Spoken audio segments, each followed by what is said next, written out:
check it. Hi, welcome back to my channel. My name is Janelle Samora, and this is Scent Talk from my closet, the fragrance closet. And on this channel, we go over all things fragrance. In today's video, we'll be reviewing two floral forward fragrances from the house of Strangers Perfumery. And if it's your first time watching, I do like to focus on one perfume house or topic at a time. And we have this Strangers Discovery set here, Strangers Perfumery Discovery set. And the perfumer's name is Preproduction, and it's a Thailand brand. I purchased this set on Lucky Scent, and I actually have a full bottle of Kira Kira on the way. I decided to order the full bottle after really enjoying my first wear, and I wore it even a couple of times. I finished my sample and then I was still craving it, like, oh, if I had Kira Kira, I could combine it with this, or I could wear it today with that. And it's been so hot, it's beautiful in the heat. So yeah, I decided it needed to come in to the collection. So if you haven't checked out the review for Kira Kira, I invite you to do so you can see, exactly what I'm talking about. So for today, a couple of floral forward fragrances, like I'm saying. If this is something you're interested in, go ahead and continue watching. Consider hitting that subscription button and the bell so you'll be notified to new videos. So first things first, we have a Sorta Fairytale in Hyde Park. This is a 2021 release, and it is a floral fragrance. And is it ever floral? I mean, this is just yellow florals. This is inspired by the largest of London's royal parks, Hyde Park. It is a world famous park known for lofty oratory and even more natural beauty. The scent story of Prim Lomos's first visit to Hyde Park, where the springtime beauty of the blooming yellow florals inspired a powerful emotional reaction. So he gathered up all that sunshine and florals, yellow florals, and he bottled them right up. The fragrance even looks a little tiny bit yellow there. Notice how I didn't use too much of the sample, and this fragrance I did wear an entire day to see how it was going to behave, if it was going to morph, how long it was going to last, all of that. Because even though I'm not a huge fan of florals, especially not yellow ones, I don't really care for your mimosas, I believe. I don't really care for well, daisies are white, but they can be yellow. I'm not a huge fan of florals. That's what I'm trying to say. And I was like, why not? Let's do it. I did a little spray test here and there. I said, all right, I think I'm gonna give it a full day. So love the inspiration, even though obviously I don't really know too much about it, but it's world famous. The notes in here are peach, apple blossom, orris, orange blossom, mimosa, broom, narcissus, vanilla, mandarin, heliotrope, honey, musk, gorse, amber, lily of the valley, and heather. Now, I had to look up gorse. I had never heard about it before because I'm not huge on florals, and it is a yellow floral is what gorse is. It looks interesting. Looked it up there. Now, how does this smell? How do these florals portray themselves?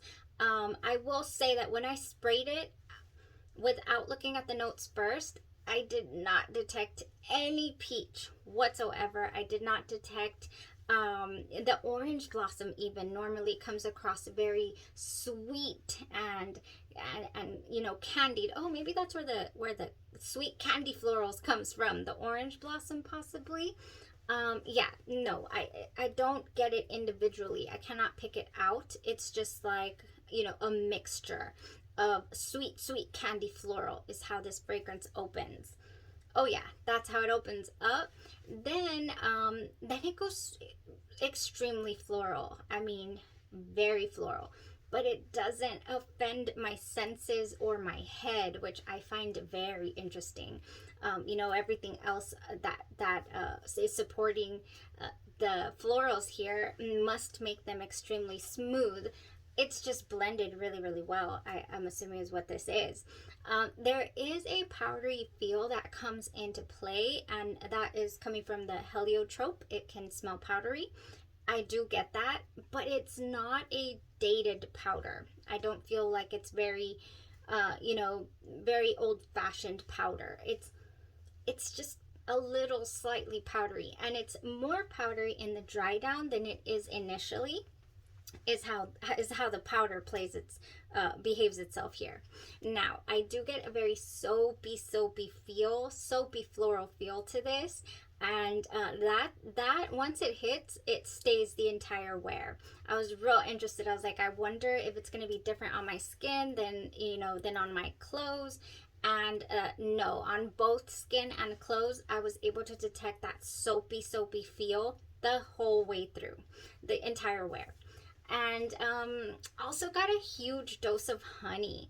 After that orange blossom is what I'm assuming is the sweet candy floral, I do get that nice hit of honey, and so I enjoy that part. I really do. What else? In the dry down of the fragrance, it stays soapy floral. And so I feel like at this point, if it would have had just a higher dosage of vanilla, maybe a higher doses of maybe even a creamy tuberose. I know tuberose is a make or break for a lot of people, but I personally enjoy a creamy tuberose.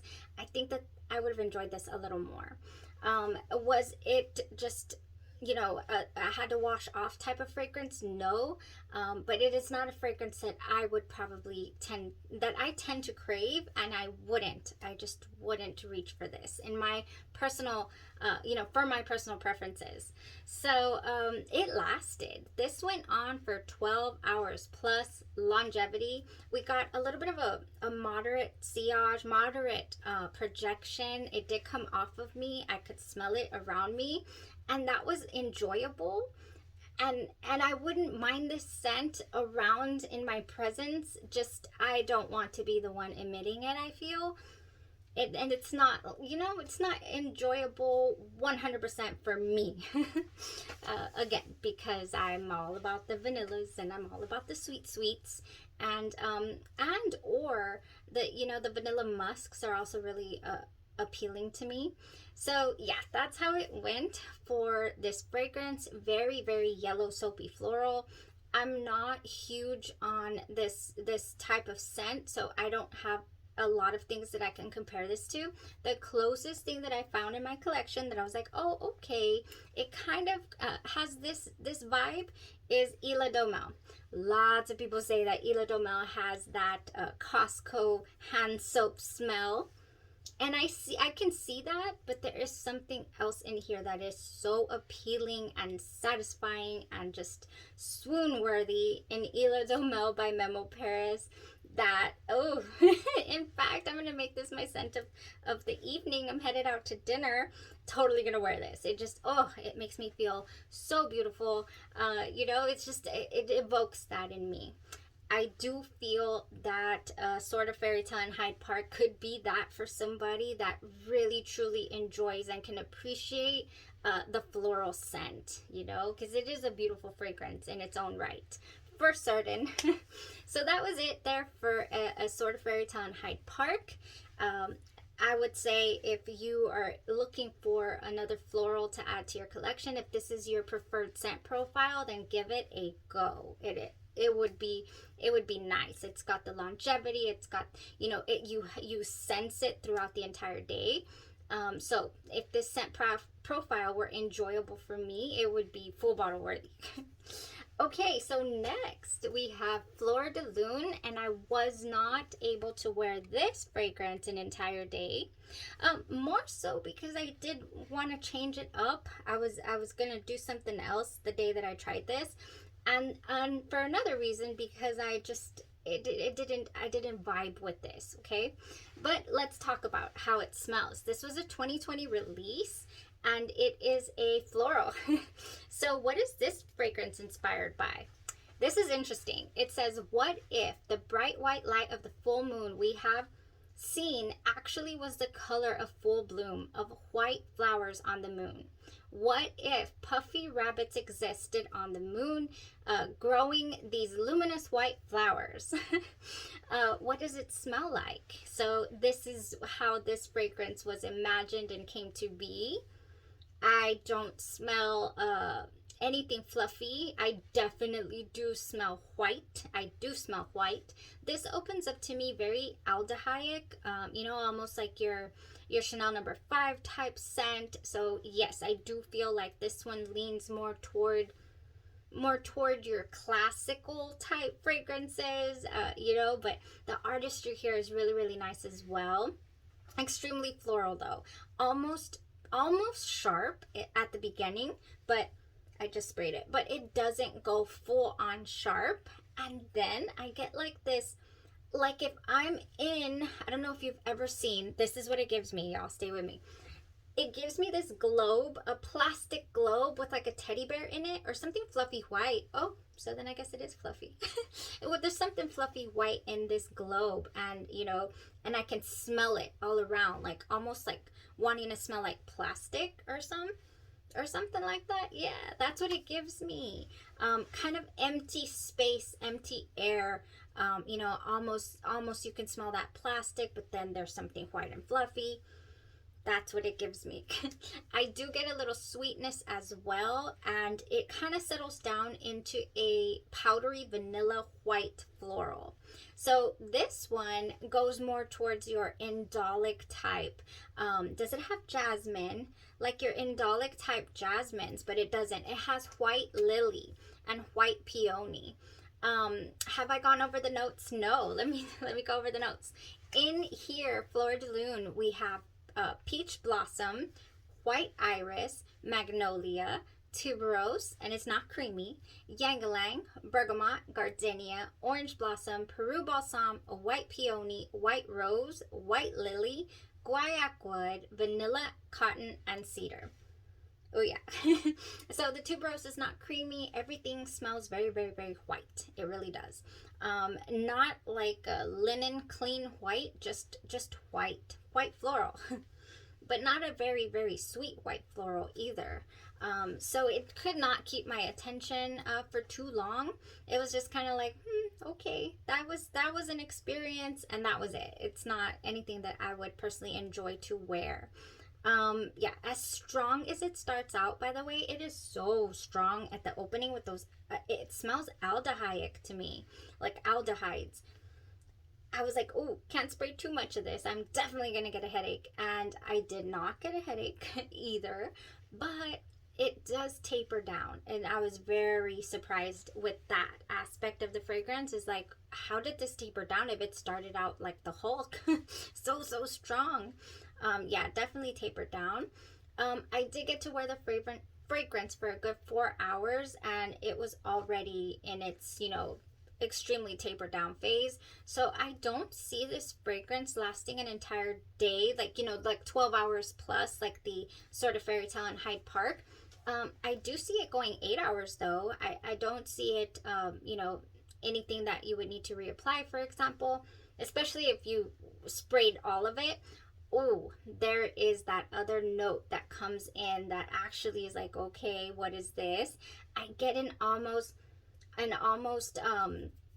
like that spicy amber that I like. I don't care for too much spice in my fragrances, but like, for example, the spice that you can find in Dior's Addict, that is the kind of spice I like. It's sweet. It's a sweet, spicy type feel.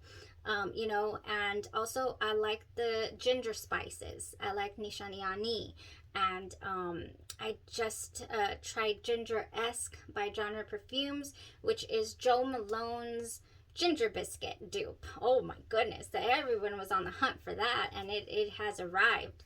I will definitely need to do a review for you guys. Anyways, those are the kind of spices I like. I get that with wafting in here somewhere, like an interesting background sweet spice. I don't know if that's the Peru balsam, and with the vanilla, something is nice in there somewhere. Yeah, but not the entire wear for me. So it wasn't anything that I said, oh, I need to respray this because we're leaving and I want to continue wearing this scent, if that makes any sense. So I did change my fragrance that day. So 4 hours is what I gave it. At least I gave it a shot. Okay, you guys, that was the 2 floral forward fragrances from this discovery set.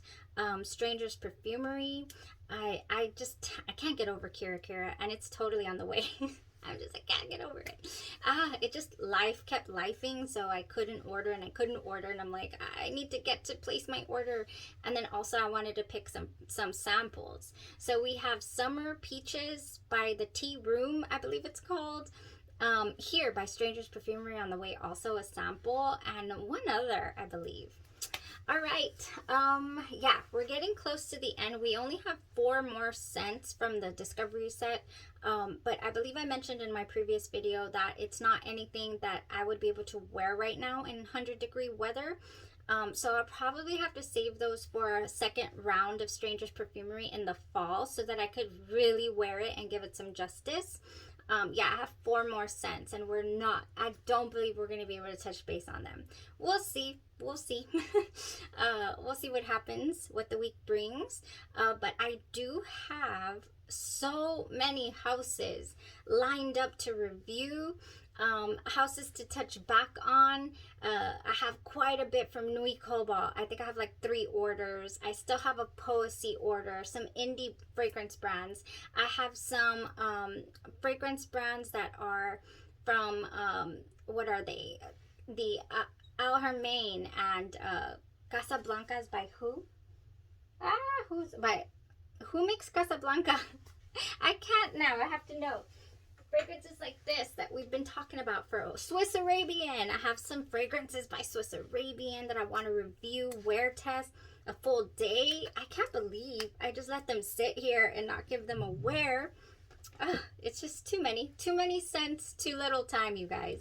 So I'll probably end up possibly do a poll maybe for the next fragrance house. All right, and then we have Bonnie on the way also. Bonnie from Day 3 Fragrances, and the minute it gets here, we're reviewing it. Okay, that was it for today. That was it, y'all. Thank you for joining me on these reviews and on the channel, helping it grow and building the community. I truly appreciate it. I'm having so much fun. So y'all have a blessed rest of your day, your night, or your evening, and you stay safe. Bye-bye.